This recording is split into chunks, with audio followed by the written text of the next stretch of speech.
Welcome to the 902 Podcast, the official podcast of the Lancaster County Sheriff's Office in Lincoln, Nebraska. I'm Captain John Vick, and I want to thank you for listening. This podcast will give you an inside look at LSO with topics and guests to discuss public safety issues impacting Lancaster County. Be sure to subscribe for highlights on news, cases, and the people working for you at LSO. You can also follow us across social media at LSO Nebraska on Facebook, X, Instagram, TikTok, and YouTube.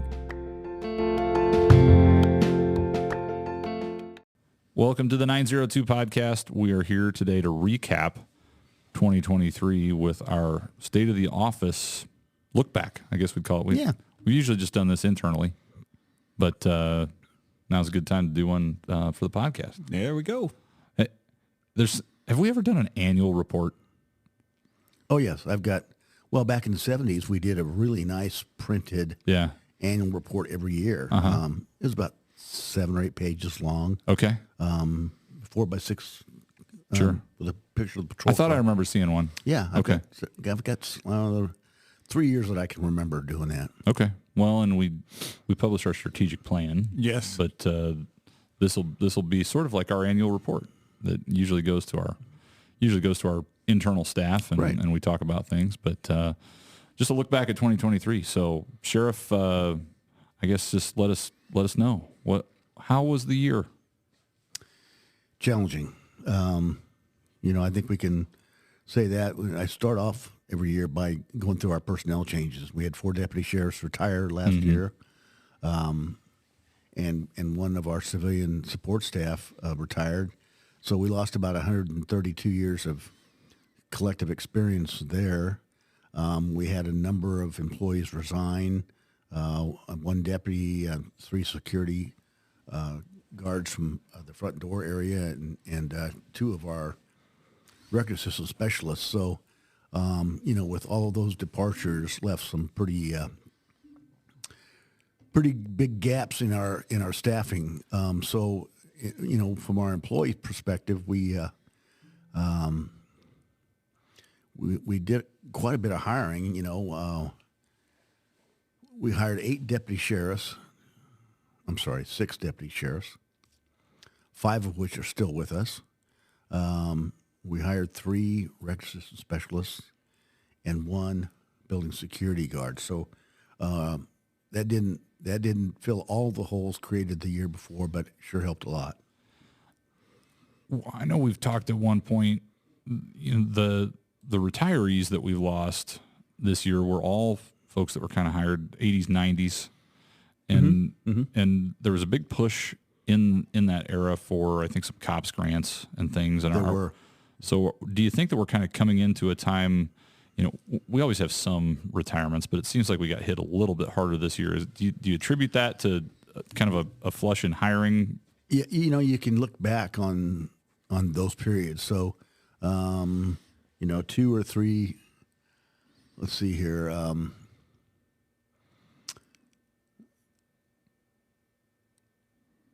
Jim Barrett and Angelo Casares were both hired in 1990. And I'm trying to think if there was a grant. I think it might have been a traffic grant that got them here. Jerry Hopper was in the mid 80s, and I can't remember. He fulfilled an existing position, a resignation, and then Captain Trotter was hired right after I got elected in '94, and actually took my spot. So Okay. That was sort of where those folks came from. But we saw those with the group in the '70s. We've still got some folks that were hired early '80s that will create a gap. And I just remember the RSTEP, Rural Selective Traffic Enforcement Programs, were real big in getting federal dollars to hire deputies and buy cars to enhance traffic safety. In the ones that are up on the list there, you see they're all around 30 plus years of service. I think some people are surprised to know that we don't have a 20, 25 years and out. Right. We don't have a defined benefit plan like of the police department and the state patrol or Omaha police. We have a defined contribution plan, which is a 401k, if you would. Yep. So the concern for our retirees is always how much money am I going to need until I die, basically. And so how long am I going to live? How much money am I going to spend? Yep. Do I have enough in my account? Should I keep working more to build that account up? Well, then you have the Social Security aspect of it too on that thought process. Yeah, we have Social Security and Medicare. So if you retire before you're age 67, then you've got to somehow make arrangements for health insurance. And, without that benefit, that subsidized benefit for the county, it gets real expensive. Certainly. So, there's a lot of unknowns with that defined contribution plan. And it sometimes forces our employees to work longer than they really might want to. Sure. We lost 5 other deputies last year that were terminated. 4 of them were terminated during their academy experience, and so they were only with us a couple of months. And another deputy was terminated for misconduct. One of the things, this is a new stat that I'm keeping this year, simply because we had 6 retirees that passed away in 2023. Sergeant Mike Novacek died on January 18th. Deputy Al Cherry died on February 3rd. Former Captain Byford Bruce passed away in July. Deputy Sheriff John Nelson died in October. Captain Steve Gates died in October as well. And then Deputy Sheriff Ed Bryson passed away November 22nd. So having 6 retirees pass away in 1 year is quite a bit. But, going to your earlier point, many of them were about the same age period. I remember Captain Gates and Captain Bruce and John Nelson and Ed Bryson all came on in the early 70s before I did. It was a big push. They all came over from the Lincoln Police Department. And so, that accounted, for when they were hired. And then Deputy Cherry was hired in 1980 or 79, and he was hired on our traffic grant. I remember that. So, it's sort of cyclic, I guess, if you would. Yep.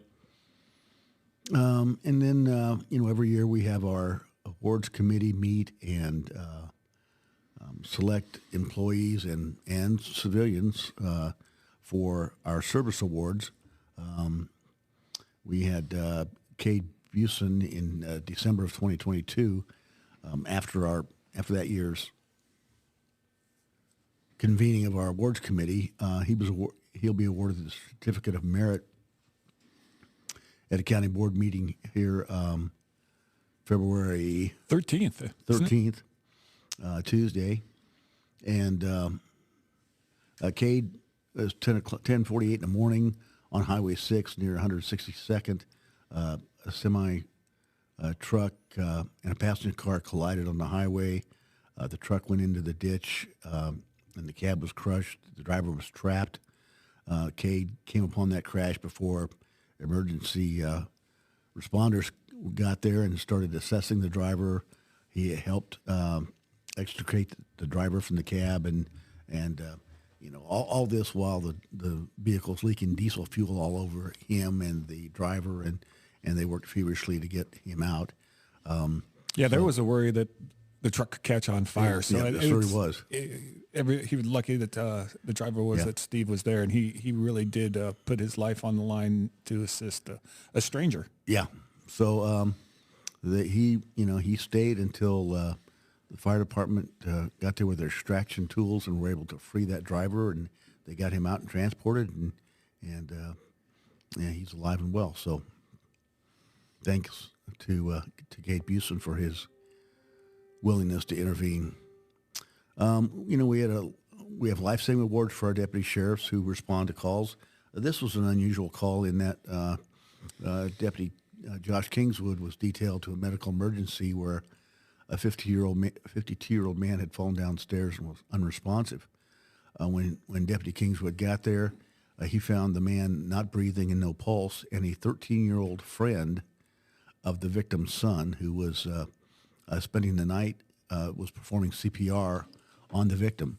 So Deputy Kingswood took over, helped with CPR.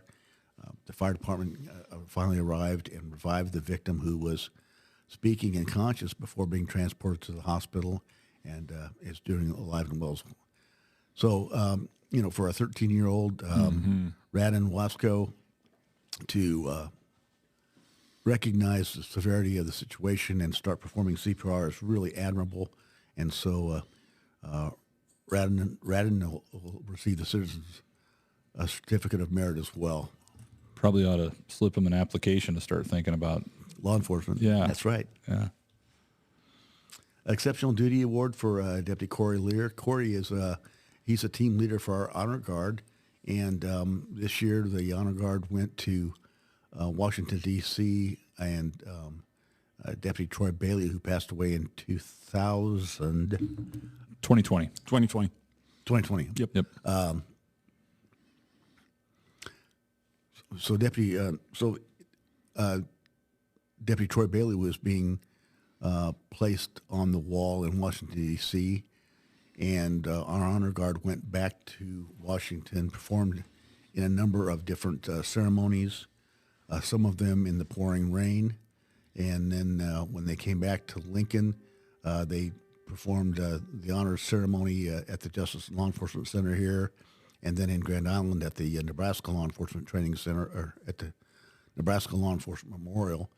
And we were the host agency for that event. So the Honor Guard was very busy that week in Washington and in Lincoln and in Grand Island. So they really look sharp. They perform admirably, and they make Ellisville look pretty darn good. They also hosted the colors at a number of UNL sporting events, basketball games, and those kinds of things. So they really are a good ambassador for our agency, and Corey deserves a lot of credit for how sharp they are, how good they look. Rendered honors at a number of those retiree funerals this year, exactly. too. So busy year for that team. Yep. Our Civilian Employee of the Year, our Administrative Services Officer, Sarah Sump. Sarah does a great job, not only on her normal job description of taking care of the budget and preparing financial reports, but she's also the coordinator for our Forfeited Assets Committee. She monitors that budget and makes sure that our purchases comply with federal guidelines. She handles the audits. She's also taken on the responsibility for our social media platform. And so this summer she attended a media and public relations conference that was hosted by the FBI, and she gained a much better understanding of how other agencies run their social media programs, and has really done a great job with getting all that information out. It really was helpful during the fires in October of 2022 in the southwest part of the county. And then, 2023. And then she's also taken on the responsibility of screening all of the applications of our non-sworn staff. And as you can tell from the previous slides, it was a very busy year for hiring non-sworn staff, and Sarah's ranks those applications. She arranges for an in-person interview, and then and helps make recommendations to the chief deputy and myself on those people who should be hired. So it really helps reduce the amount of time it takes to process all those applications to onboard those civilian staff members. Yeah, and she's also the one that does our Facebook Live, videotaping us during our press conferences. Yeah, during our media briefings, she's the one that's taping us live. So, and I think, is this 4 years here for Sarah now? 5, I believe. 4 or 5. Okay, so time flies, but just in the short time that she's been here, just made a really big impact for us. That's a great job. Yep. And then our Deputy Sheriff of the Year is Deputy Rhonda Wicht. Rhonda is a 20-year veteran of the Sheriff's Office, and she continues to have the enthusiasm and accept additional responsibilities. She was nominated. There were 2 separate nominations for her for this award. Her positive attitude, superior work ethic, and going above and beyond her everyday attitude makes her well deserving of the award. one of the nominations mentioned a sexual assault case that Rhonda was investigating with she's a field training officer with her recruit. The investigation was very difficult. It took all day, pretty emotionally charged. And as you can imagine, at the end of the day, last thing that either one of them wanted to do was sit down and start writing reports. And so the next day was her regular day off, but instead of making her partner stay late to complete those reports, she canceled her day off and then met her partner here to gather all the information and complete the case reports on that. So it's a great example of her willingness to go out of her way to make things happen. And then the other nomination mentioned all of the extra responsibilities that she has assumed. I mentioned she's a field training officer. She's also an emergency vehicle operations instructor. She's a child safety seat technician, a member of our bike patrol, former member of our honor guard. She's also a member of our motor vehicle crash team, which is a group of deputies who investigate serious injury and fatal crashes. And she's earned certification from the Accreditation Commission for Traffic Accident Reconstructionists. And that's no easy task. And so kudos to her for attaining that level of certification. And then she's also the law enforcement representative for our drug court. It's one of our problem-solving courts in Lancaster County, and she's our law enforcement representative. And not only is she our representative, but she has been selected as a faculty member for the National Association of Drug Court Professionals to help instruct other law enforcement officers from around the nation what their role as law enforcement liaison to their local drug court should be. So, and then recently we entered into an agreement with the Nebraska State Patrol to supply tactical flight officers, mainly for their helicopter, but for their air wing, and to help supply some personnel for them. Rhonda put in for that position and was selected as one of the TFOs.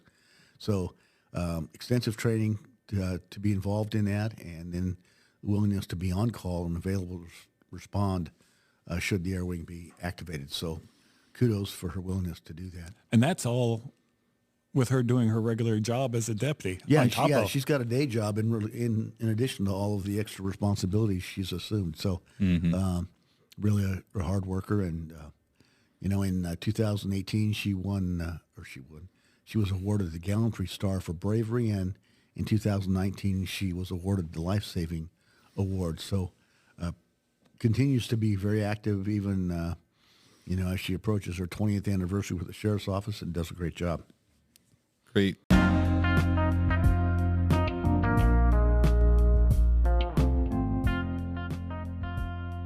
Hey, I'm Captain John Vick with the Lancaster County Sheriff's Office. When it comes to your career, don't settle for good enough. Don't settle for ordinary. We won't either. Be different, be better, be exceptional. Start your future today at joinlso.com. Well, let's transition a little bit into some numbers and statistics. And I know people can't see the charts that we're looking at, but we'll certainly talk through kind of the trends that we've seen this year and over the last few years. I start off with our calls for service, because that's sort of the yardstick for our patrol division to kind of measure their activity. And years and years ago, 25 years ago, a consultant predicted that our calls for service would not deviate much because our population in the rural areas that we're responsible for would not go up much. We gain population in the rural areas. The city annexes those areas. It's a sawtooth effect that's gone on now for a long, long time. And we hover, right at between 9,500 and 10,000 calls for service per year. It's been that way for, probably 20 years now. So yeah, just about as long as I've been here, and that's 30. And that's just about standard. Now, the calls for service are more complex than they used to be, and one of the things I've started tracking is the amount of time that's spent on investigating the calls for service, and 8,800 man hours working those calls for service. And that doesn't take into account backup officers and follow-up time. So a lot of time is put in by the deputies investigating those calls.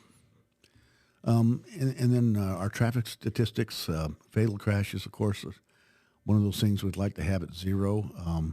But, in over 6 years, we've had a 75% reduction in fatal crashes. We only had 4 fatal crashes last year. That's 4 too many. But it was much better than it's been going down pretty much every year for the last 6 years. Our injury accidents, pretty much the same way. We had about a 19% reduction in fatal crashes over the last 6-year period. And then it seems kind of unusual to our urban associates, but we track how many car deer crashes we investigate because that's a huge part of our workload. Back in about 2015, maybe it's 2010 time frame, we were investigating over 400 car deer crashes per year. That number has dropped significantly. We're down to about 248 car deer crashes, and then that's an 11% reduction in that 6-year period of time.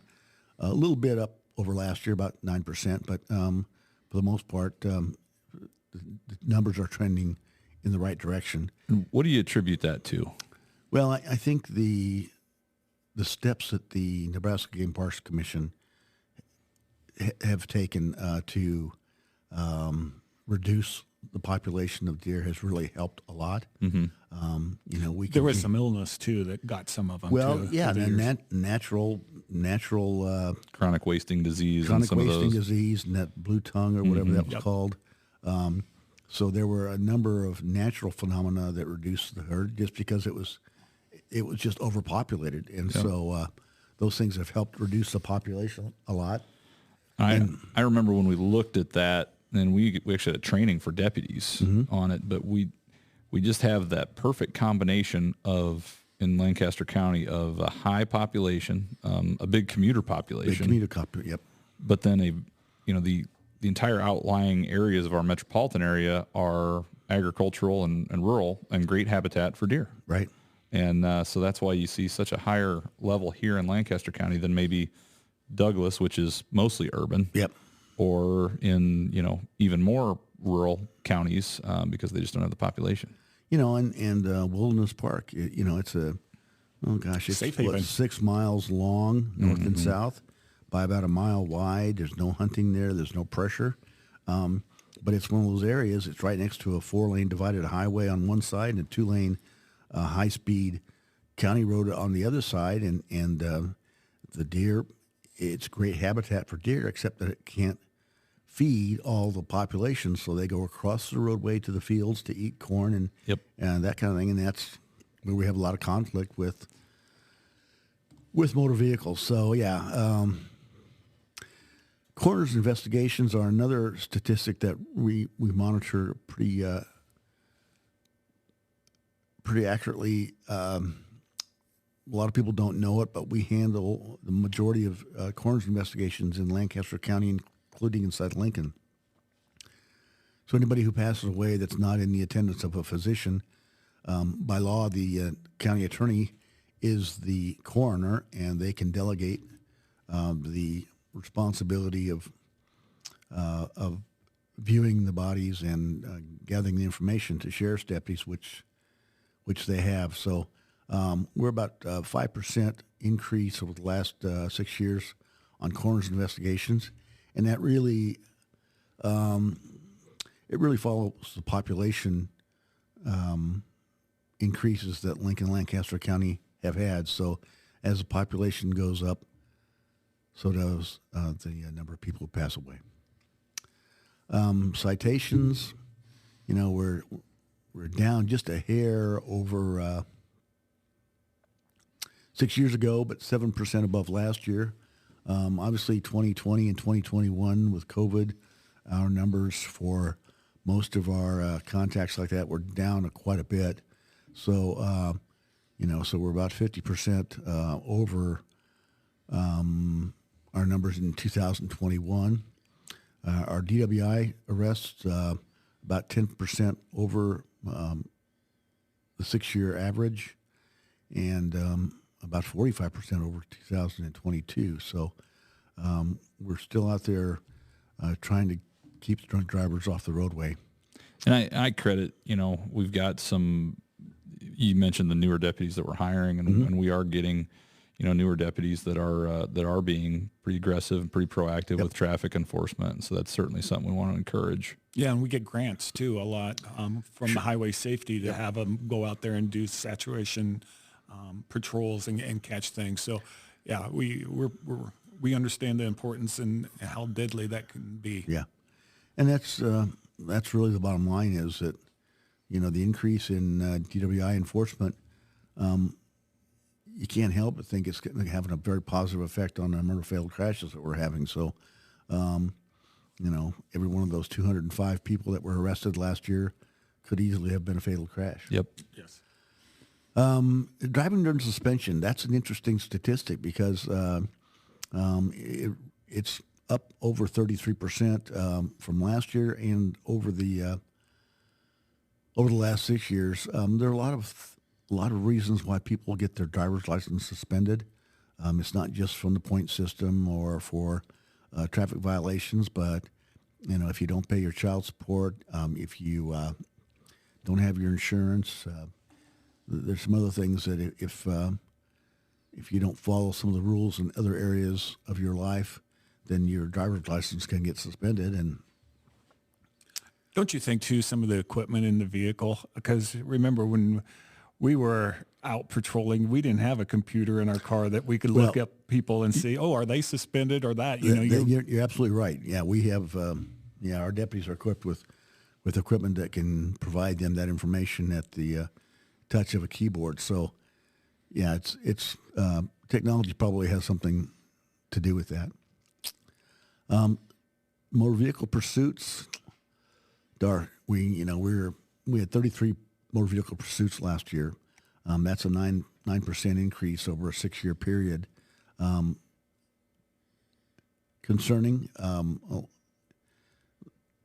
there are a lot of agencies that just don't pursue, and so for those that don't pursue, it puts a bigger burden on agencies that are willing to try to make those stops, and there are a lot of these pursuits that are terminated because of the hazardous of the driving behaviors of the suspects, and we work really hard then to gather as much identifying information as we can on the offender and hunt them down and arrest them when we can. So. And I think we got a really good percentage of people that we figure out, because once we know who it is in the pursuit, and if it's not life and death, that's not worth pursuing anymore. And we'll go get them at a different time. And I think that I am so proud of the deputies and the work that they do, because I'm going to guess they're clearing at least 80% of those pursuits up on that.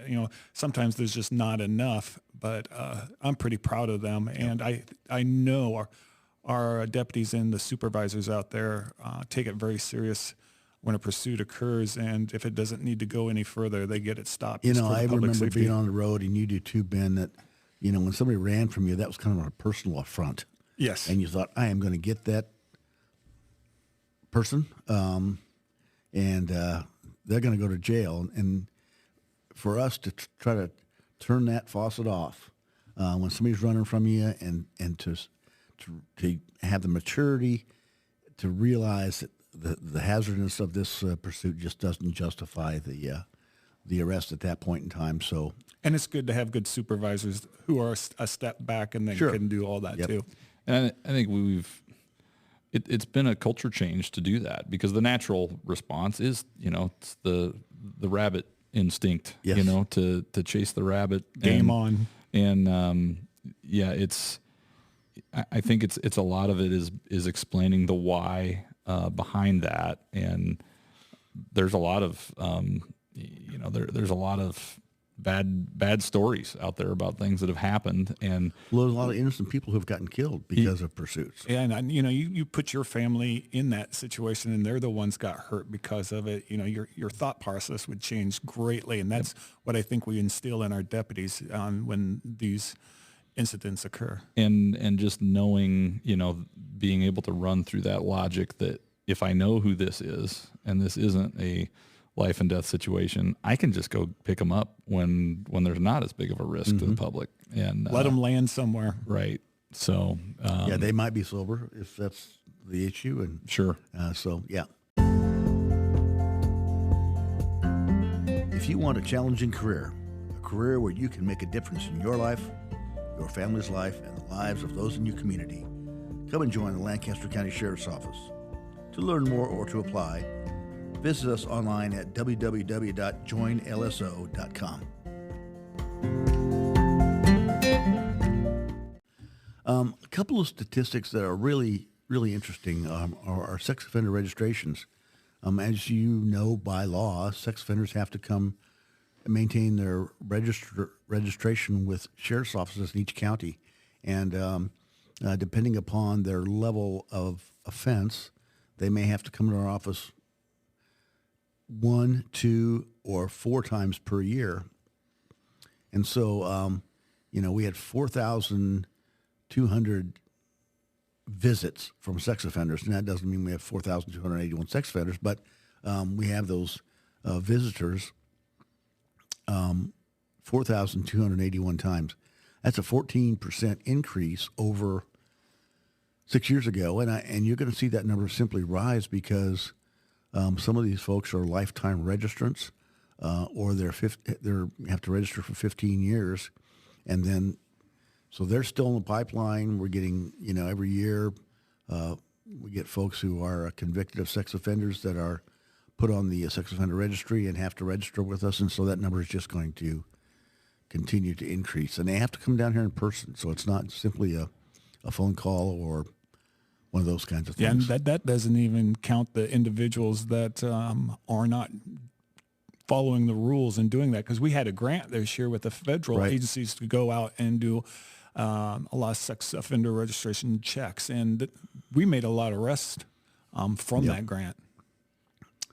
Handgun permits, another interesting statistic, the 14% increase over 6 years ago. But you'll notice in 2020, I'm sorry, audience, you can't see this, but we had we doubled the number of handgun purchase permits in 2020. And if you remember, that was election year.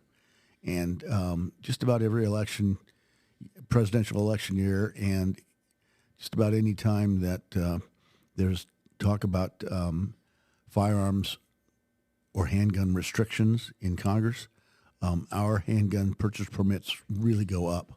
And so, we're seeing a pretty steady increase in the number of handgun permits. Well, that too, and next year, a lot of those will expire because they're good for 3 years. Correct. And so I would not be surprised just on that it goes up no matter what occurs with the presidential. You're right. Oh, gosh, our warrants, those stay pretty constant for the most part. About 15% more felony warrants this year than 6 years ago, and 3% more misdemeanor warrants. And our fugitive task force does a great job in clearing those warrants up, and we'll clear up a little over 4,000 arrest warrants a year. Civil process, that's continuing to go up as well. We received about 19,300 documents to be delivered to people, and we served a little over 9,000 of those documents. So that's only a 53% service rate, and that's something that I think we can work on in the future. Protection orders, we take those really, really seriously, and we've got a almost 99% service percentage of protection orders, and so we really strive to get those protection orders served within about 24 hours of their issuance for the safety of the petitioner in those cases. And we got about 1,300 protection orders last year, almost 30% higher than 6 years ago. So that's another area that seems to continue to increase. Yeah, and as the population increases too, a lot of those are going to continue to go up. Yep. Motor vehicle inspections, a lot of folks have seen our motor vehicle inspectors out at the 46R facility. They inspect about 20,000 cars a year. And I think, again, number of people in Lancaster County, number of motor vehicles. And then the other phenomena is the number of motor vehicles being purchased on the internet and then brought into Nebraska from other states, because every vehicle that's brought in from another state into Nebraska has to be inspected by the sheriff before it can be titled and licensed. And so that's where that all comes from. And then our front door security checkpoint in this building, about 225,000 people came through those doors last year. That's a lot of people. It's down a little bit from 6 years ago, but I think, we had in 2020, obviously we had a huge reduction in the number of people that came into this building, and a lot of the work of the courts was done remotely or, via Zoom or one of those platforms. So I think we're still seeing quite a few arraignments as the technology. Yeah, I think the courts figured out, hey, this works. Yep, we don't have to have somebody in here all the time. And some of the cases you have to be there personally, but on a lot of them you don't. And I think that's helped on. And it helps us a lot because we don't have to dedicate people to transport them back and forth from the jail facility back down here. So that helps a lot. Pretty dramatic, though. From 2019 to 2020, we cut it almost in half, from about 310,000 visitors coming through the front door down to 163. Yeah. And we're just slowly making our way back there. Yep. So, and that includes employees in this building, litigants, all kinds of folks. Anybody that comes into the sheriff's office or police department for any kind of business. Prisoner transports, that's a huge area of work that we do. We transport prisoners all around the state. Last year we transported about a little over 1,800 prisoners. That's down about 30% over 6 years ago. And again, 2020 took a huge dip in that, and then we're slowly starting to build those numbers back up. But I think that the other issue is out-of-state extraditions. People who have outstanding felony warrants and get arrested in another state, we will go and pick them up and bring them back. And, we usually have a limited amount of time to do that. We don't get an opportunity to take advantage of cheaper airfares. And so we send 2 deputies to get a fugitive, and we did that 75 times last year at a cost to the taxpayers about $142,000 for travel, lodging, overtime, and meals. And so it's a huge expense and a huge commitment on the part of that division. Our fugitive task force, they continue to do just really great work. They served almost 500 felony warrants last year, 20% increase over the year before, or over a 6-year period of time. Secondary arrests when they're making contact with these folks, is about a 50% increase over 6 years ago, and same way with secondary misdemeanor arrests and then our broadcasts being cleared. So the Fugitive Task Force just does great work, and I'm convinced that the work that they do contributes to a huge reduction in crime in Lincoln Lancaster County.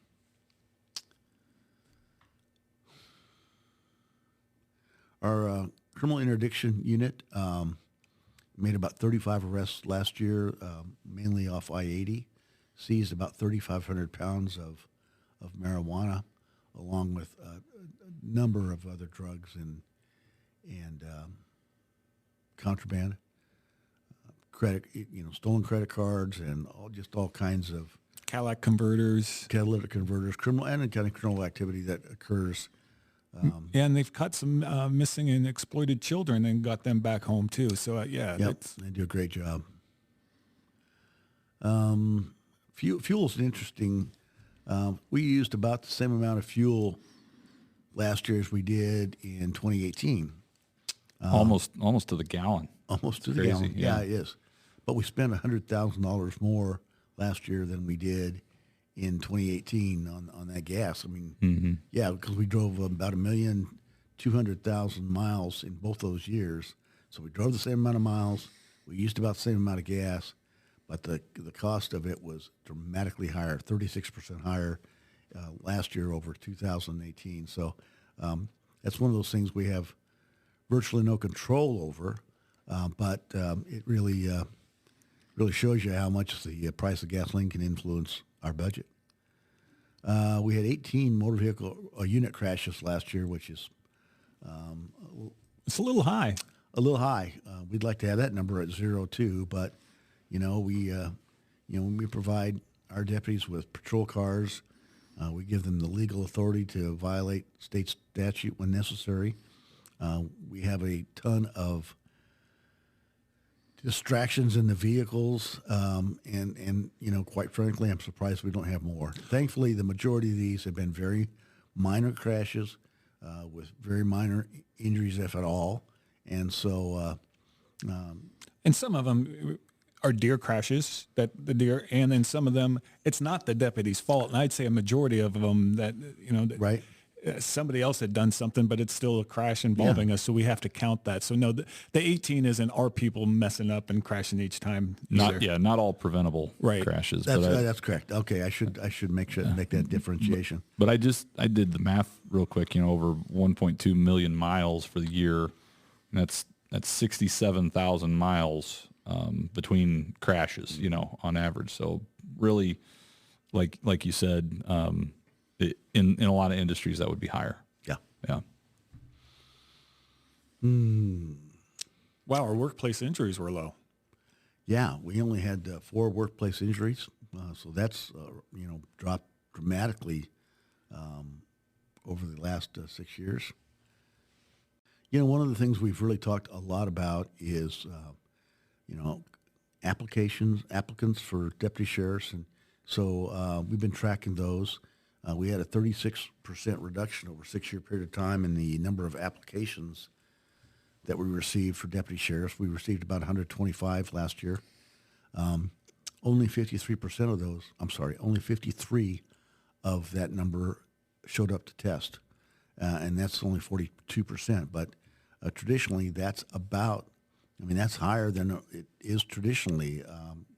So usually it's between about 30 and 35% of the people that apply show up to test. And then of those 53 people who showed up to test, 41 passed the written, and then you had 29 that passed the physical. So you can see where 125 applications gets whittled down to, less than 29 prospective applicants rather quickly when you go through that process. And of those, we hired 6. We hired 6. Right. Yeah. So so it goes. The math goes quickly downhill. It does. Yep. And that's what we're showing up. What we just talked about is just the written test and physical test. And there's a whole bunch of stuff after that for the applicants to go through before they're qualified to be a deputy sheriff. A background check for one thing. Psychological evaluation, a physical, and a drug screen, and the dreaded polygraph. And the dreaded polygraph to make sure all the things that they have told us are true. And so, yeah, it's an arduous process. And so out of 125 applications, we hired 6. So you can do the math on that and the odds are of getting hired. And the written and the physical, those are requirements to get into the academy. Yep. Right. I mean, those aren't just made up things that LSO decided we wanted to do.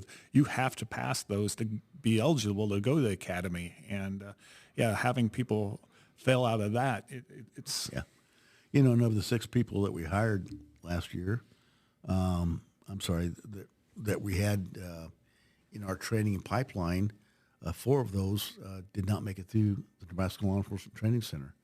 And so, once you get hired, there's still a number of steps to go through before you're off probation and tenured. Mm-hmm. So, well, that kind of brings us to the end of the stats from 2023. Yep. Closing thoughts looking back at the previous year. Well, you really have to appreciate our employees. We went through some real personnel shortages last year that required our current employees to put in a lot of hours of overtime, a lot of stepping up to the plate and taking on additional responsibilities when we needed it. And I really appreciate their willingness to make sure that we accomplish our mission by giving all that they could to help out. They make us look good. They sure do. And we can do things pretty easily to make us look bad, but yeah, don't get me started, right? Well, just appreciate you guys walking us through 2023 in review. We're already off to a good start here in 2024, and looking forward to those awards coming out to some very deserving citizens and staff members coming up here next month, and maybe we'll have some of those folks on to talk on future episodes of the 902 podcast. That'd be a good idea. Yeah. So. Well, with that, that's all the time that we have for the 902 podcast today. We appreciate you listening. If you liked what you heard, be sure to follow on Spotify, Apple, or wherever you enjoy listening to podcasts. You can also reach out to us on social media at LSO Nebraska on Facebook, Instagram, X, YouTube, TikTok.